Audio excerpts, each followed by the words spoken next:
नमस्ते दोस्तों। आज बात करते हैं डायबिटीज में सफेद ब्रेड और बन्स क्यों छोड़ने चाहिए। अरे, इन सफेद ब्रेड और बन्स में रिफाइंड कार्ब्स भरे होते हैं। इन्हें खाते ही ये झट से ग्लूकोज बन जाते हैं और हमारा ब्लड शुगर लेवल छू करके ऊपर चढ़ जाता है।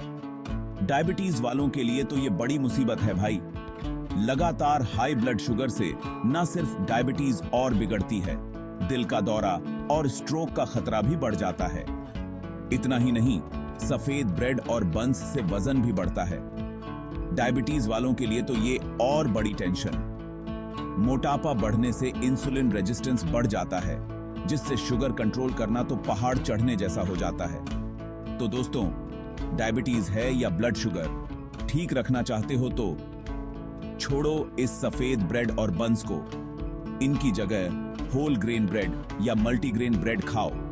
ये धीरे पचते हैं और शुगर लेवल को अचानक नहीं बढ़ाते। और हां, याद रखना, अच्छी डाइट और हेल्दी लाइफस्टाइल ही डायबिटीज को काबू में रखने का बेस्ट तरीका है। धन्यवाद।